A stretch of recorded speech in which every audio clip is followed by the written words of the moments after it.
안녕하세요. 추간판 탈출을 연구하는 깡초선사입니다. 2주 진단과 추간판 탈출증 2주 진단이고 별 이상이 없으면 거기에 맞춰 합의하면 되지만 교통사고 후 경추나 여주 등의 동통, 저림, 감각 이상, 칼로 베거나 코 꼭 찌르는 듯한 느낌이나 마비 증상이 있는 경우라면 이럴 땐 어떻게 해야 할까요? 나이롱 환자와 구분해야 합니다. 안 아픈데 아프다고 하는 건 엄살이고 나이롱 환자로 볼 수 있지만 교통사고 후 아픈데 안 아픈다고 하는 것은 더 이상합니다. 이런 환자를 겉만 보고 나이롱 환자로 몰아가는 것은 잘못된 형태입니다. 환자가 아프다고 하고 사고 전후 다른 점을 제대로 표현하지 못하는 사람도 있습니다. 어떤 의사선생님은 그 정도는 치료받으면 괜찮다고 하거나 다른 의사선생님은 정밀검사를 받아보자 하기도 합니다. MRI 검사 후 어떤 의사 선생님은 자세하게 설명해 주는 것도 있지만 어떤 의사 선생님은 환자에게 이 정도면 특별하게 이상이 없다고 합니다. 환자는 아픈데 정밀검사상 이상이 없다고 하면 불일치죠. MRI 필름과 판독하는 의사마다 차이가 있을 수 있어 필름 위주로 검토합니다. 깡초선사 입장에서 먼저 휴대폰이나 팩스로 판독지를 받아보면 퇴행성 디스크, 즉 추간판 탈출의 시사소견 등이 있다면 그때부터 본격적인 손해사정이 시작됩니다. MRI 등의 정밀검사의 중요성.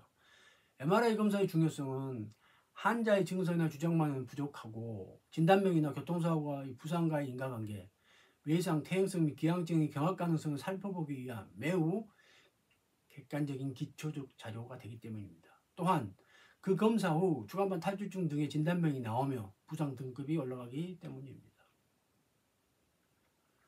피해자는 자각 증상 등을 이야기하고 객관적인 증빙자도 없으니까 자명이 정밀검사 후 이야기하자고 하면 피해자는 그러니까 지금 상태 손해배상이 얼마냐고 묻습니다. 지금 증상 등으로 손해배상을 판단할 수 없고 자명은 의사가 아니니 현재 2주 진단서 근거로 판단할 수밖에 없습니다. 그러면 아픈 증상 등을 토대로 해야지 그 증상과 무관하게 이야기하는 것은 옳지 않다면서도 피해자는 정밀검사를 하지 않겠다고 합니다. 어쩌라는 것일까요? 진단은 누가 할까요? 자명이 마음대로 진단할 수 없고 정밀검사 후 나온 진단명 등에 의거해서 손해배상금을 산정하는 것이 피해자에게 유리하다고 누차 강조하지만 시득시득 말은 듣지 않고 정밀검사나 자료 협조도 하지 않고 계속 전화해서 얼마들 받아줄 수 있냐고만 묻습니다. 주모선사는 야매 진단권도 있고 주포권은 막말권도 있지만 자명은 야매 진단권이었습니다. 그러면 큰일 납니다. 의사의 소견, 의사의 검사 소견이 중요한 것이지 보험회사 직원이 판단할 사항이 아닙니다. 그런데 주모선사는 찍어서 이상이 나오면 보험회사가 검사 비용을 부담하지만 이상이 없으면 피해자 개인이 부담하며 조기 합의를 유도합니다. 환자는 대충 듣고 확정 편향, 자기 도식으로 조기 합의를 합니다.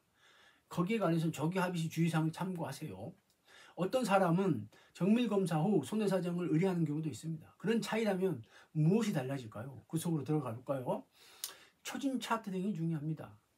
교통사고로 병원에 가면 의사가 일반적으로 환자에게 사고 경위나 아픈 부위 등을 물어보고 만져보고 문진하는 거죠. 진료 차트에 기록합니다. 아픈 부위, 척추죄의 증상 유무를 확인하고 척추죄 등의 단수 방사선 검사 등을 시행한 후 경추염자, 여추염자 등의 진단서가 발급됩니다. 손사는 재해상과 부상 부위 등을 확인하기 위해 초진 차트의 진단서 등 열람 복사를 요청합니다.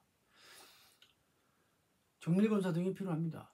부상 부위, 근육의 긴장이나 경직으로 인한 움직임에 제한, 통증, 감각 이상, 저림 등의 증상 있는 대로 표현하면 주치의가 판단해서 정밀검사를 하기도 하지만 그 정도는 치료받으면 괜찮아진다고 하기도 합니다. 그런데 며칠이 지나도 체험 상태가 변함이 없다면 환자라도 그 원인이 뭔지 정밀검사를 받아보자고 호소해야 합니다.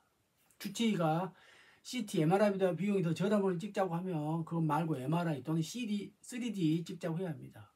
의원급은 MRI 촬영 기기가 없어서 그 기기가 있는 곳으로 갑니다. 실무에서 오래되거나 판독상의 문제 등으로 CT보다는 MRI를 더 선호합니다. 진단명. 어떤 경우는 정밀검사 후 찾아오시는 분도 있습니다. MRI 판독 결과 추간판 탈출 소견이 나오면 진단서에 그 진단명의 기재를 요청합니다. 그 진단명이 기재되어 있지 않더라도 이때부터 본격적인 손해사정이 시작됩니다. 자폐법상 상해 등급. 입원의 적정성. 주모선사는 질병 코드 진단 및 몇 주 적정성 여부와 입원 통원 상해 등급, 장애 등급 등을 따집니다. 교통사고를 당해보면 알지만 진단명과 별개로 피해자는 기분이 다운되고 웃음이 적어지며 피해자의 감정은 엉망이고 삶의 짐도 감소합니다. 그런 것은 보상이 안 되고 신경도 안 쓰며 그런 것을 따지면 오히려 이상한 사람이나 나이용 환자 취급받습니다. 자배법상 장애 등급별 보상한도, 상해 등급별 보상한도가 정해져 있나요? 정부 보장 사업이나 책임보험에 가입한 경우에는 그걸 따집니다. 그 중요성이 있는데 실무에서 의외로 많습니다. 자배법 목적이나 그 취지, 피해자 보호와 다르게 장애 등급 또는 상해 등급을 수정하고 보험금 지급 조건 강화 등으로 피해자를 괴롭히는 것입니다. 사회보장을 무시하거나 축소하며 벼룩의 간을 빼먹는 겁니다.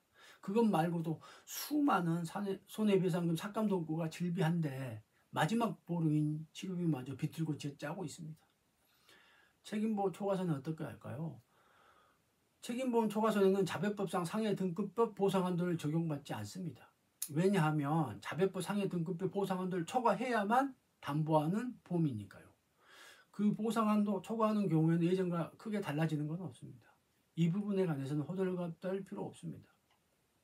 정밀검사 후 추가반 탈주 중에 진단명이 나오면 좋은 점. 자배법상 상해 등급이 올라가고 보상 한도가 올라가게 됩니다. 그러면 손해배상금, 후유장애 합의금이 분명히 차이가 발생합니다.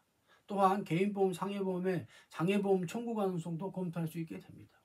이상은 실무에서 흔히 발생하는 이주 진단과 추간판 탈주증에 관한 이야기였습니다. 추간판 탈주증이 나오면 거꾸로 차대차 유형과 손상 상태, 물리력 전달, 탑승자 운동력과 손상 기전, 사고와 인과관계, 기항증 등을 검토하게 됩니다. 도움이 되셨나요? 좋아요, 구독 눌러주세요. 보험 상식을 추구하는 깡철 선사였습니다.